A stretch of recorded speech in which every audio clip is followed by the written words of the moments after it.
17-year-old Lina Martinez thought she was alone on the 42nd floor of Wolf Industries as she scrubbed the marble floors at 2 in the morning. Her worn sneakers squeaked against the polished surface while she worked methodically through each office, unaware that behind the frosted glass of the corner executive suite, someone was watching her every move. What she didn't know was that this mysterious observer would follow her home the next morning, discovering a truth that would shatter his heart and change both their lives forever. The question wasn't whether this powerful CEO would help her, but how far he would go to make things right for a girl who had already sacrificed everything. Before we carry on, please hit the subscribe button to make my day, and let me know where you are watching from in the comments. The elevator doors slid open with a soft chime, revealing the pristine marble lobby of Wolf Industries. Lina Martinez stepped out cautiously, her cleaning supplies clutched in both hands, the weight of her responsibilities heavy on her 17-year-old shoulders. The building stood silent at this ungodly hour, its towering windows reflecting the city lights like scattered diamonds against black velvet. She'd been cleaning offices secretly for 3 months now, slipping into buildings after hours when security guards dozed or stepped out for their rounds. Tonight felt different somehow. The air seemed charged with possibility, though Lina couldn't pinpoint why. Perhaps it was the exhaustion settling into her bones, or maybe it was the way the moonlight streamed through the floor-to-ceiling windows, casting ethereal shadows across the polished floors. She had learned to move like a ghost through these corporate spaces, invisible to the world that conducted business here during daylight hours.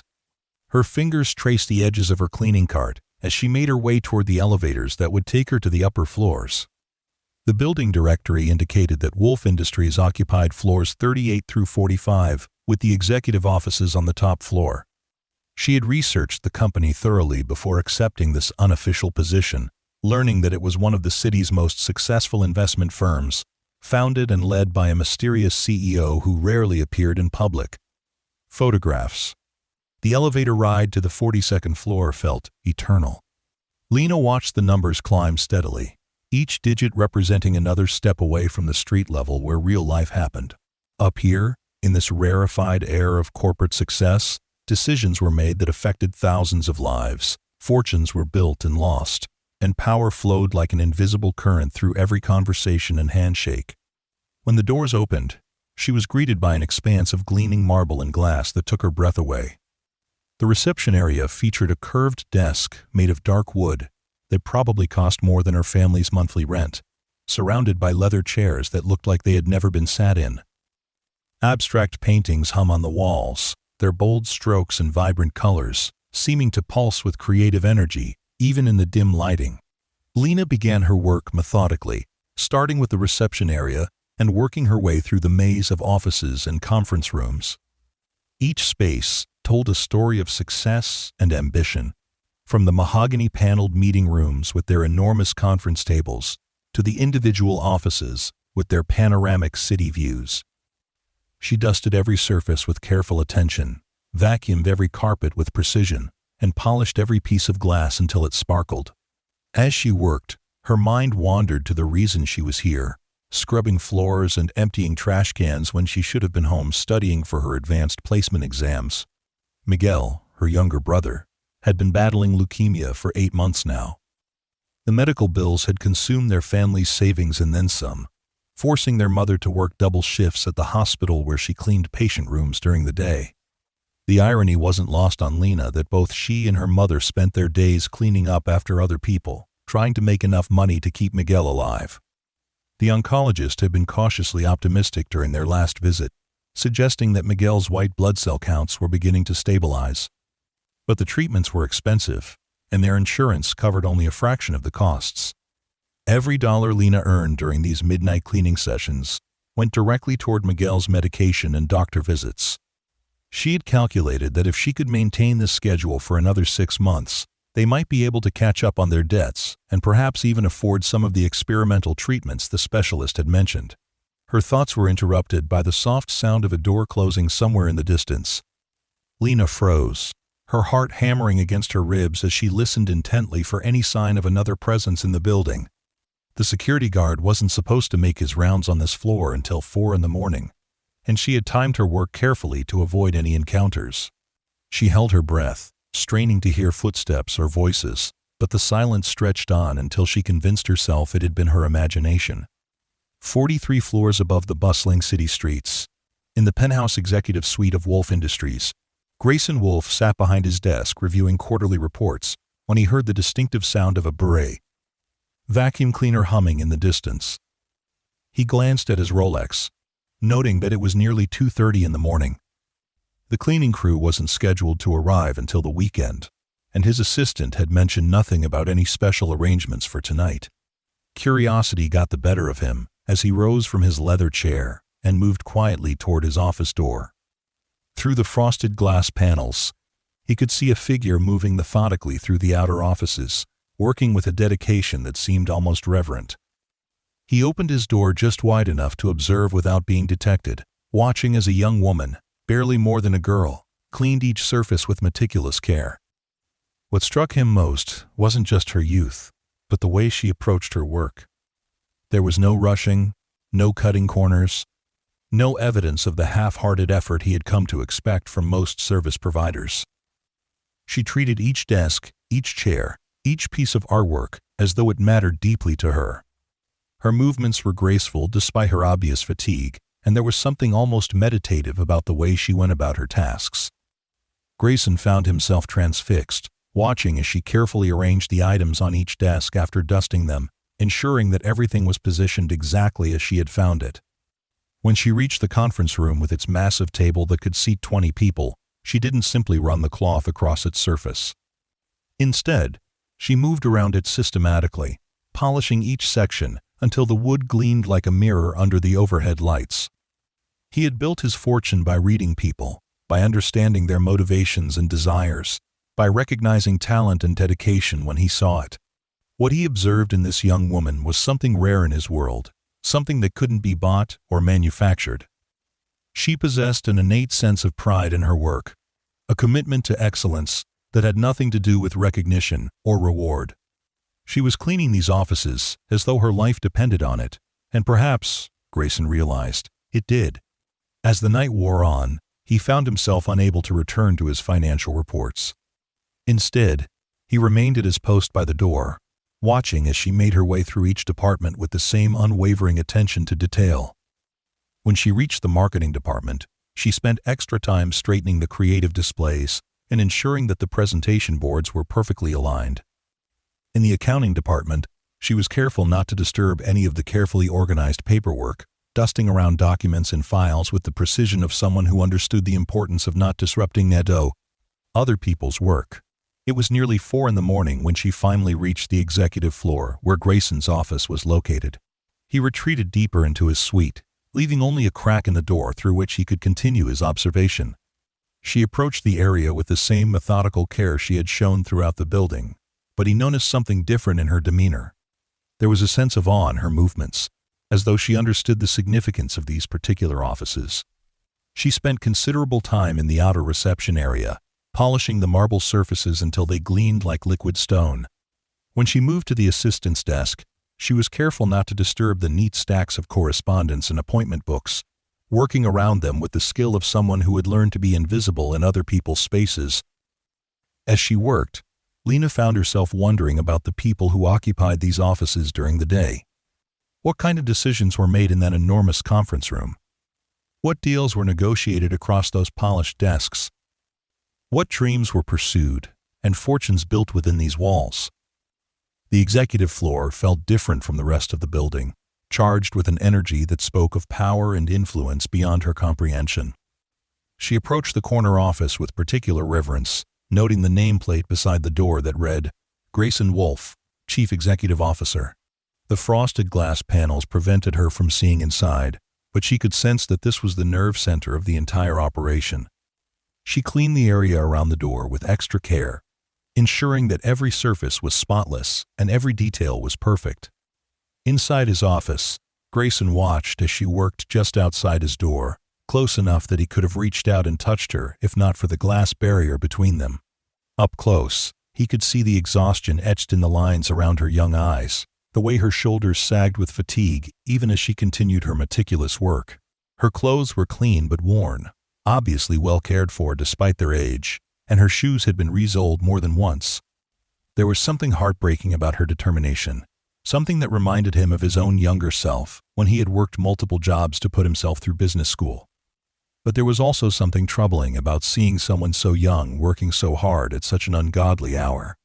What circumstances had led her to this building, to this work, at a time when most people her age were asleep in their beds?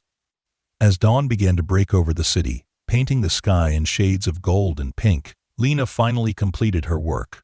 She had spent nearly 6 hours in the building, transforming it from the residue of a busy workday into a pristine environment ready for whatever the next day would bring. Her back ached from bending and reaching. Her hands were raw from the cleaning chemicals, and her feet throbbed in her worn sneakers. But there was a deep satisfaction in what she had accomplished.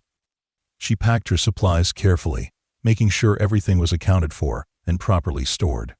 As she waited for the elevator, she took one last look around the executive floor. Proud of what she had achieved, tomorrow night she would return to another building, another set of offices that needed her attention. The work was hard, and the hours were brutal, but it was honest work that helped keep her family afloat during the most difficult period of their lives.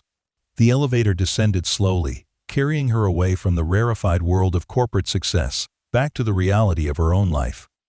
As the doors opened onto the lobby, she stepped out into the early morning light filtering through the building's massive windows. The city was beginning to wake up around her. Early commuters emerging from subway stations and coffee shops, opening their doors to the day's first customers. Lina walked to the bus stop 3 blocks away, her cleaning supplies weighing down her tired arms as she navigated the sidewalks that were slowly filling with people heading to work. She had 45 minutes before her first class at Roosevelt High School, just enough time to go home, shower, grab a quick breakfast, and check on Miguel before beginning another day of maintaining the careful balance between her education and her family's survival. Meanwhile, 43 floors above the city, Grayson Wolfe stood at his office window watching the young woman's figure disappear into the crowd below. Something about her had stirred emotions he hadn't felt in years, reminding him of values and principles that had gotten buried under the weight of success and responsibility. He made a decision that would have surprised everyone who knew him as a calculating businessman focused solely on profit margins and market dominance. He was going to follow her. The decision felt impulsive, and perhaps even inappropriate.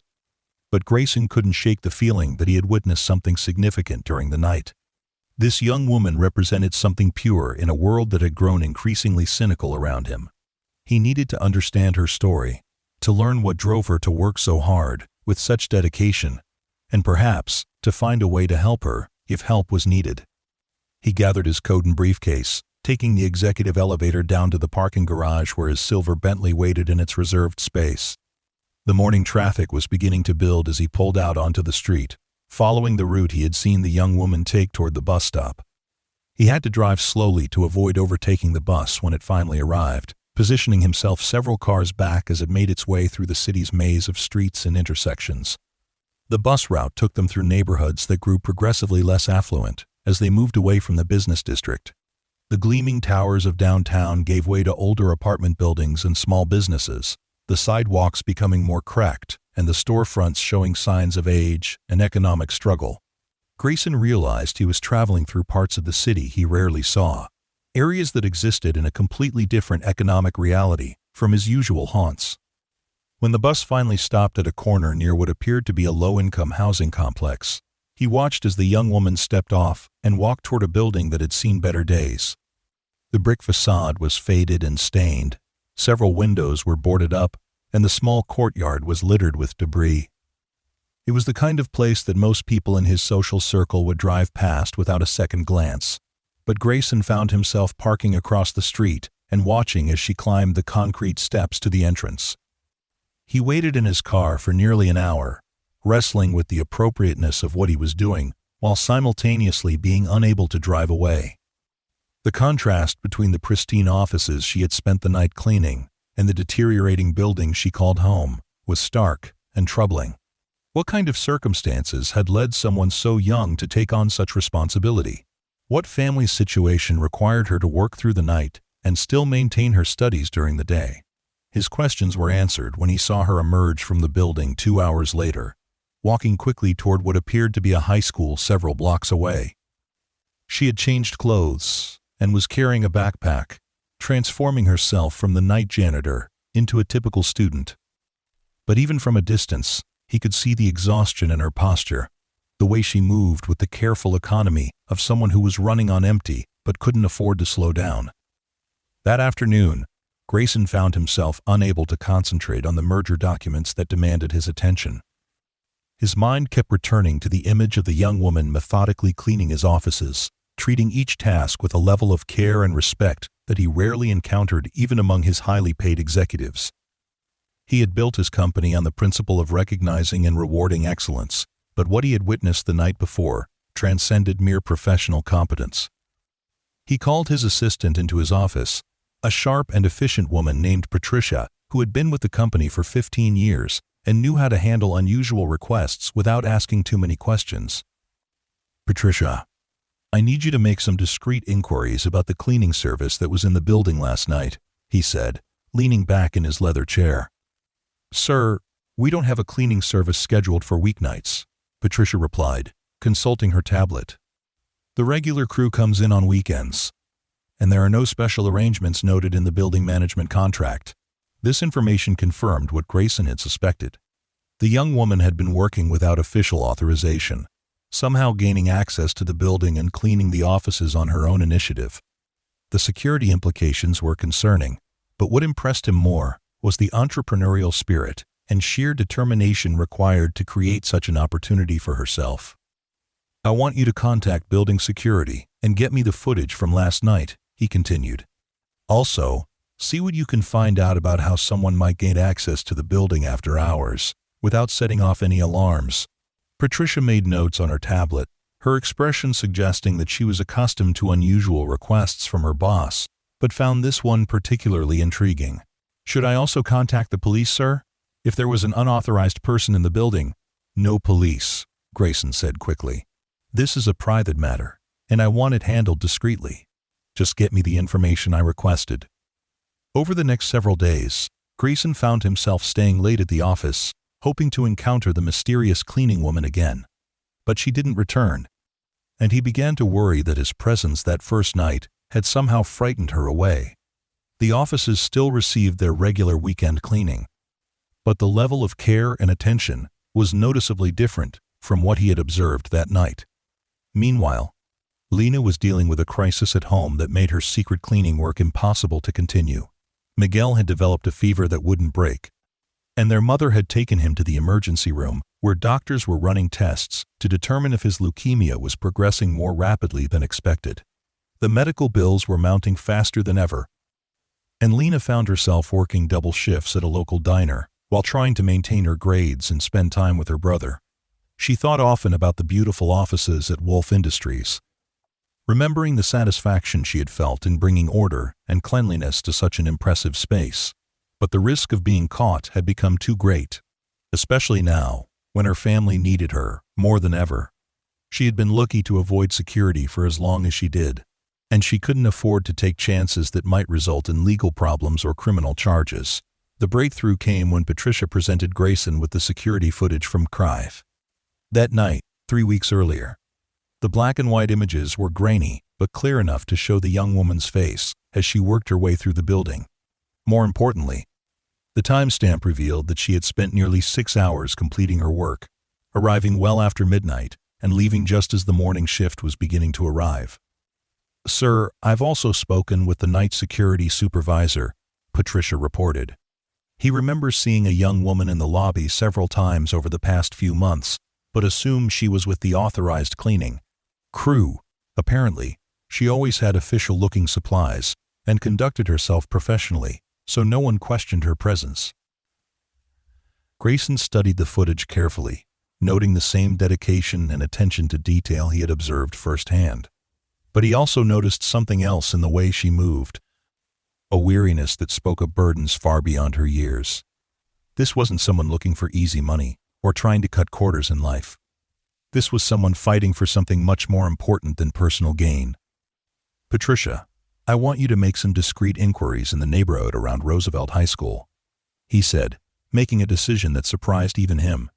See if you can find out anything about students who might be working unusual jobs to support their families. Be very careful not to make it obvious what you're looking for. And don't mention my name or the company.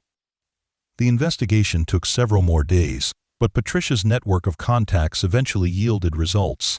Through a combination of school counselor conversations and community center inquiries, she learned about a 17-year-old girl named Lina Martinez, whose younger brother was battling leukemia. The family was struggling financially despite both mother and daughter working multiple jobs, and there were rumors that Lina had been taking on additional work to help pay for medical expenses. Armed with this information, Grayson made another decision that would have shocked his business associates and board members. He was going to make contact with this remarkable young woman and find a way to help her family without destroying her pride, independence. But first, he needed to understand the full scope of their situation and determine the best way to approach such a delicate matter. He spent the weekend driving through Lina's neighborhood, observing the community and trying to understand the environment that had shaped her character. The area was clearly economically disadvantaged, but he noticed signs of resilience and community spirit that reminded him of his own childhood in a working-class family. People looked out for each other here. Children played in small parks that were well-maintained, despite limited resources, and local businesses served their customers with a personal attention that had disappeared from more affluent areas. On Monday morning, he called Patricia into his office with a plan that was both audacious and compassionate. "I want you to research scholarship programs at the top universities in the area," he said. "Specifically, I'm looking for programs that provide full tuition, room and board, plus additional stipends for families dealing with medical emergencies." Patricia's eyebrows rose slightly, but she made notes without comment. She had worked for Grayson long enough to know that his unconventional requests usually had excellent reasons behind them, even when those reasons weren't immediately apparent. "I also want you to look into our company's policies regarding hiring family members of scholarship recipients for appropriate positions within our organization," he continued, "particularly positions that might be suitable for someone with experience in healthcare or facility management." "Are you planning to establish a new corporate scholarship program, sir?" Patricia asked. "Something like that," Grayson replied, though his plans were far more specific and personal than any corporate initiative. "I want options, Patricia. I want to know every possible way we can help a deserving family without making it seem like charity." That evening, Grayson found himself parked outside Roosevelt High School as classes were ending for the day. He waited patiently until he spotted Lina among the stream of students emerging from the building. Even Gray. In the crowd, she was easy to identify by the purposeful way she walked and the heavy backpack that suggested she was carrying more than just textbooks. He followed at a discreet distance as she walked several blocks to a small diner called B. Rosie's, where she disappeared through a rear entrance that was clearly marked for employees. Through the front windows, he could see her emerge minutes later wearing a server's apron and beginning what was obviously another shift in her endless cycle of work and responsibility. Grayson sat in his car across the street, watching as she moved between tables with the same careful attention to detail he had observed in his offices. She treated each customer with genuine care, remembering orders without writing them down and making sure that every need was met promptly and professionally. Even in this modest diner, her commitment to excellence was evident in every interaction. As the dinner rush in B began to build, he made his decision. It was time to make contact, but he needed to do it in a way that wouldn't embarrass her or create suspicion among her coworkers. He waited until the crowd thinned somewhat, then entered the diner and took a seat at a corner booth where he could observe without being obvious. When Lina approached his table, her professional smile faltered for just a moment as she recognized something familiar about his face, but she recovered quickly, pulling out her order pad and waiting for him to speak. "Good evening," Grayson said, studying her face carefully. "I'll have coffee, black, and whatever you recommend from the menu." "The meatloaf is really good tonight," Lina replied, her voice steady despite her sudden nervousness. "And the apple pie is homemade." "Perfect," he said, closing his menu and handing it back to her. "Take your time with the order. I'm in no hurry." As she walked away to place his order, Lina tried to shake the feeling that she had seen this man before. There was something about his presence that seemed both powerful and oddly comforting. As though he were someone accustomed to being in control, but not in a threatening way. His clothes were obviously expensive. His watch was probably worth more than her family's annual income. And yet he had spoken to her with genuine respect and courtesy. When she returned with his coffee, Grayson was ready with his carefully planned approach. "You seem familiar to me," he said casually. "Do you ever work in the downtown area?" The color drained from Lina's face as the pieces suddenly fell into place. This was the man whose nameplate she had seen on the executive office door at Wolf Industries. This was the CEO whose building she had been cleaning without authorization for months. This was the person who could destroy her life with a single phone call to the police. She stammered, her hands trembling as she set down his coffee cup. "Relax," Grayson said gently, noting her panic and immediately regretting his direct approach. "I'm not here to cause you any trouble. Quite the opposite, actually." But Lina was already backing away from the table, her eyes darting toward the rear exit as she calculated her chances of escaping before he could stop her. The carefully constructed life she had built, balanced precariously between school, work, and family responsibilities, was about to come crashing down around her. "Please don't call the police," she whispered, tears beginning to form in her eyes. "My brother is sick, and my family needs me. I know I shouldn't have been in your building, but I never took anything or damaged anything. I just needed the work." The raw desperation in her voice hit Grayson like a physical blow, reminding him of exactly why he was here. This wasn't about corporate security or building violations. This was about a young woman who had been forced by circumstances to make choices that no 17-year-old should have to make. "Lina," he said softly, using her name for the first time and watching her eyes widen in surprise. "I'm not here to punish you.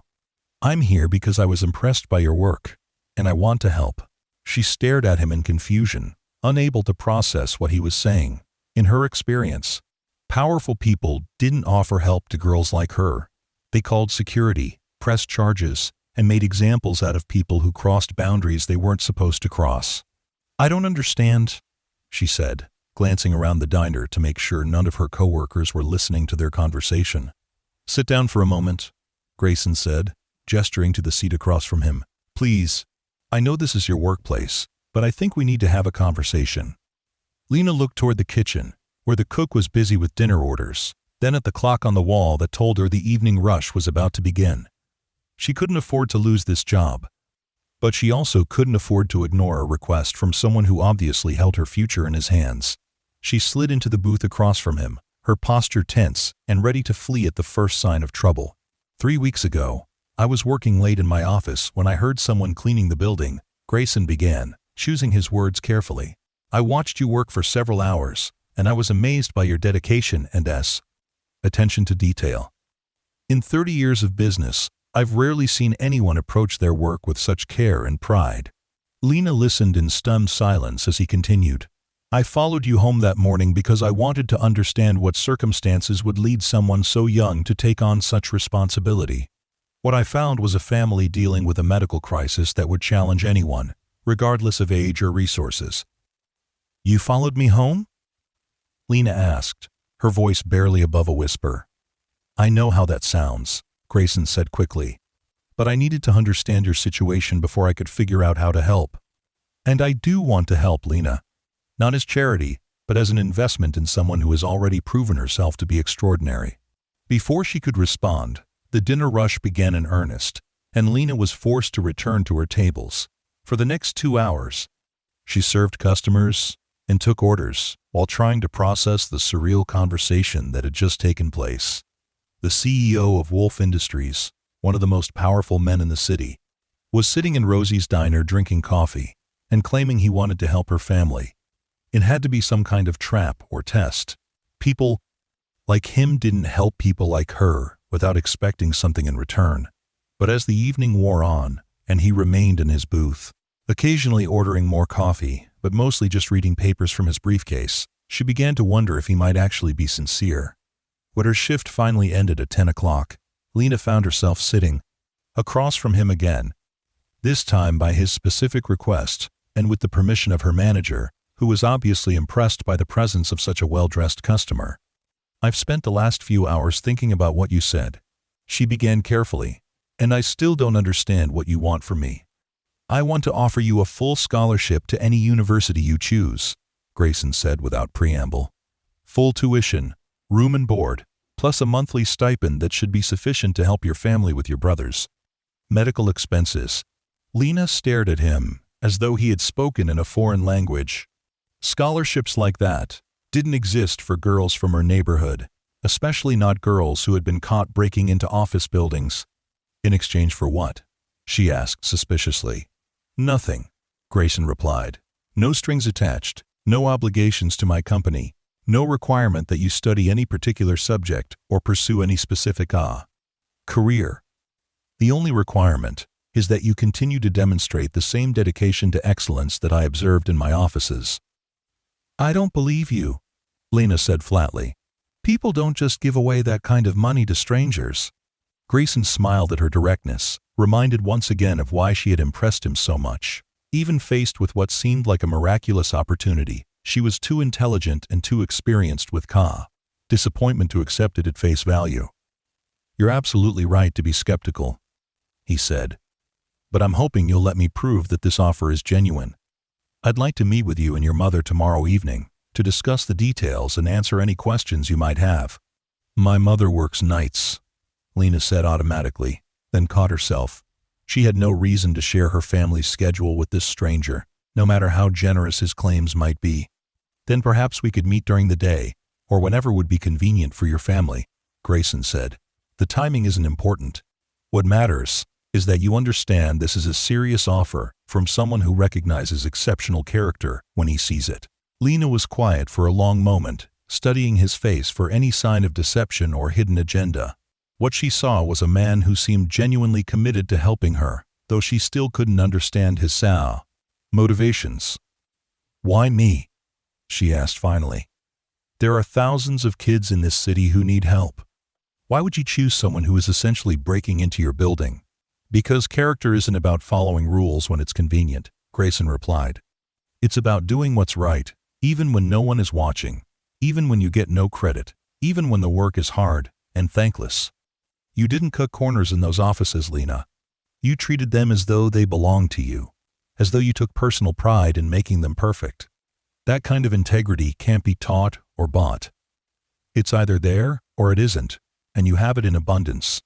His words resonated with something deep inside her, a recognition of the values that had driven her to work so hard for so long. But accepting help still felt like admitting defeat, like acknowledging that she couldn't take care of her family on her own.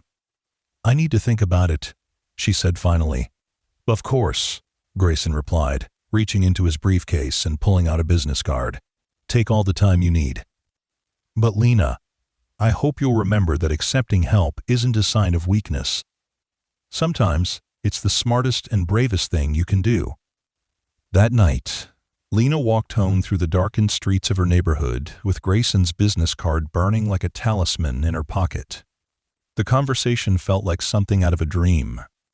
Too incredible to be real, yet too specific to be imagined. She had always believed that success came through hard work and determination, that people like her had to earn everything they got through their own efforts. The idea that someone might simply give her the opportunities she had been fighting so hard to create for herself was both thrilling and terrifying. When she arrived at her apartment building, she climbed the stairs to the 3rd floor, where her family's small unit was located. The sound of her mother's voice drifted through the thin walls, reading softly to Miguel from one of his favorite books. This had become their nightly ritual during his treatment, a way of maintaining normalcy and comfort during the most frightening period of their lives. Lina entered quietly, finding her mother, Rosa, sitting beside Miguel's bed in the tiny room they had converted into a makeshift medical suite. Machines hummed softly in the background, monitoring his vital signs and delivering the medications that were keeping him stable. Despite everything he had been through, Miguel's face still lit up when he saw his sister. "Lina," he said, his voice weak but excited. "Mama was just reading about the knights and the dragon." Do you want to hear the end of the story? Of course, Lina said, settling into the chair beside his bed and taking his hand in hers. But first, tell me how you're feeling today. Better, Miguel said, though Lina could see the exhaustion in his eyes. The doctor said my numbers are getting stronger, and maybe soon I won't need so many machines. Rosa caught Lina's eye over Miguel's head, and the look they shared spoke volumes about the reality of their situation. The treatments were working, but slowly, and the financial strain was becoming unsustainable, despite all their efforts.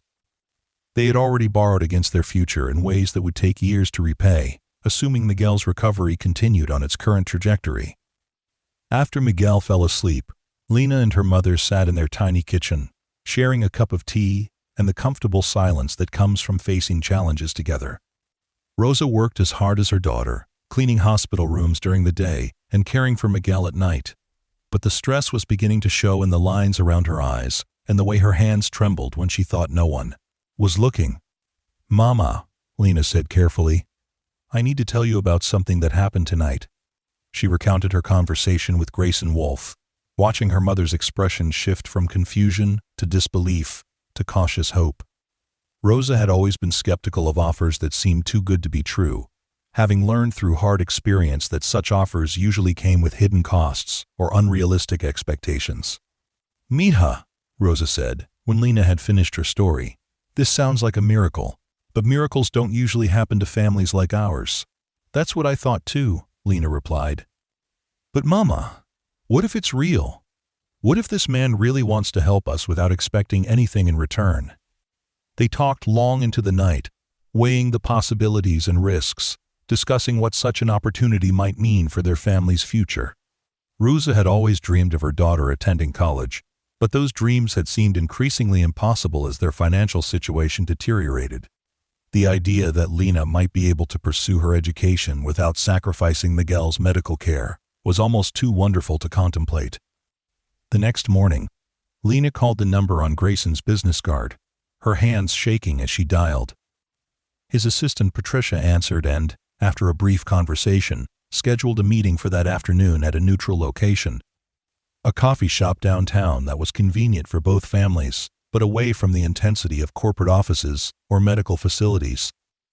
Lina spent the day in classes, trying to focus on her advanced placement chemistry exam while her mind raced with possibilities and concerns. Her teachers had always praised her academic performance, noting that she had the intellectual capability to succeed at any university. But they also understood the financial realities that made higher education seem impossible for students from her background. The guidance counselor had tried to help her apply for various scholarship programs, but most required extensive documentation and had waiting lists that stretched for years. During lunch, she found herself sitting alone in the school courtyard, staring at Grayson's business card and trying to imagine what her life might look like if his offer proved genuine. She could study biochemistry or pre-med, perhaps eventually becoming the kind of doctor who had been helping Miguel through his treatment. She could pursue her interest in environmental engineering, working to solve problems that affected communities like her own. She could explore literature or history or any of the dozens of subjects that fascinated her, but seemed irrelevant to the immediate crisis of survival. But even more than her own dreams, she thought about what the financial relief might mean for her family. Rosa could reduce her work hours and spend more time with Miguel during his recovery. They could afford some of the experimental treatments that might accelerate his healing. They could move to a better apartment, perhaps one where Miguel could have his own room and access to a small yard where he could play when he was feeling stronger. The meeting was scheduled for 4 o'clock at a coffee shop called The Daily Grind, located in a gentrified neighborhood that served as neutral territory between Lina's world and Grayson's. Rosa had arranged to leave work early, something that would cost them a day's wages, but seemed necessary given the magnitude of what they were discussing.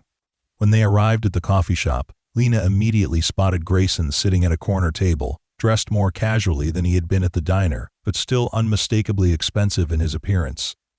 He rose as they approached, extending his hand to Rosa with a respect and courtesy that immediately put her somewhat at ease. "Mrs. Martinez, thank you for taking the time to meet with me," he said. "I know the situation must seem unusual, and I appreciate your willingness to hear what I have to propose." Rosa studied him carefully as they settled into their seats, using the instincts she had developed over years of dealing with people who made promises they couldn't or wouldn't keep. What she saw was a man who seemed genuinely interested in helping her family, though she still couldn't understand what he might gain from such generosity. "Mr. Wolf," she began, "my daughter told me about your conversation last night, but I have to be honest with you. I don't understand why a successful businessman would want to help strangers like us." Grayson had anticipated this question and had spent considerable time thinking about how to answer it honestly, without revealing too much about his own past or motivations. "Mrs. Martinez, I built my company on the principle that character and dedication are the most valuable commodities in the world," he said. "When I observed your daughter working in my offices, I saw someone who possessed those qualities in abundance. Investing in people like Lina isn't charity, it's good business and good sense." He paused, choosing his next words carefully. "But beyond the business aspect, I believe that those who have been blessed with success have a responsibility to help others achieve their potential. Your daughter has already proven herself to be exceptional. All I want to do is remove some of the barriers that might prevent her from reaching her goals." Over the next hour, Grayson outlined his proposal in detail. The scholarship would cover full tuition, room and board, textbooks, and miscellaneous expenses at any accredited university Lina chose to attend. Additionally, there would be a monthly stipend of $2,000 to help the family with ongoing expenses, including the girl's medical care. The only requirements are that Lina maintain a 3.0 grade point average and provide quarterly progress reports, he explained. If she changes majors or decides to pursue graduate school, the support continues as long as she remains committed to her education. Lina listened in stunned silence as he continued. "I've also spoken with our Human Resources Department about creating a position that might be suitable for your mother," Grayson said, turning to Rosa. "We're expanding our facilities management program and could use someone with healthcare experience to oversee our employee wellness initiatives. The position would include full health benefits for your entire family, which should help significantly with Miguel's ongoing treatment costs." End quote. Rosa's eyes filled with tears as the full scope of his offer became clear. This wasn't just help for Lina's education, it was a comprehensive solution to their family's most pressing challenges. The health insurance alone would save them thousands of dollars each month, money that could be redirected toward Miguel's care and their family's stability. "I don't know what to say," Rosa whispered. "This is more generous than anything I could have imagined." "Say you'll consider it," Grayson replied. "Take whatever time you need to research the offer, verify that it's legitimate, and discuss it as a family. I understand that accepting help can be difficult when you've worked so hard to be self-sufficient." Lina found her voice for the first time since the meeting began. "Mr. Wolf, I need to ask you something directly," she said. "Are you expecting anything from me personally in return for this help? Because I've heard stories about powerful men who make offers like this with hidden expectations." Grayson's expression became serious as he recognized the courage it had taken for her to ask such a direct question. "Lina, I want to be absolutely clear about this," he said firmly. "My offer comes with no personal expectations or obligations beyond your academic performance. If anyone in my organization ever suggests otherwise, I want you to contact me immediately. What I'm offering is an investment in your potential, nothing more and nothing less." The meeting concluded with Grayson providing them with detailed documentation about the scholarship program, including contact information for the universities he had already contacted on Lina's behalf. He also gave Rosa information about the position at Wolf Industries, including a job description and benefits package that seemed almost too good to be true. As they walked home together, Rosa and Lina discussed what they had just experienced, trying to process the magnitude of the opportunity that had been presented to them. "Mija, I think this man is genuine," Rosa said as they navigated the crowded sidewalks. "But we need to be careful. We need to verify everything he told us and make sure there are no hidden conditions or expectations." Over the next week, they did exactly that. Rosa contacted the universities Grayson had mentioned and confirmed that scholarship programs matching his description did exist and that Lina's name had indeed been submitted for consideration. She also researched Wolf Industries online, reading about the company's history and reputation. and found nothing that suggested any impropriety or hidden agendas. Lina used the school's guidance counselor to help verify the legitimacy of the scholarship offers and was amazed to learn that several prestigious universities were actively recruiting her based on her academic record and the recommendation that had been submitted on her behalf. Meanwhile, Grayson waited patiently for their decision, understanding that such a life-changing opportunity required careful consideration. He had Patricia provide additional documentation and references as requested, and he made himself available to answer any questions that arose during their research process. The breakthrough came when Miguel had a particularly good day, his energy levels higher than they had been in months, and his latest blood work showing continued improvement.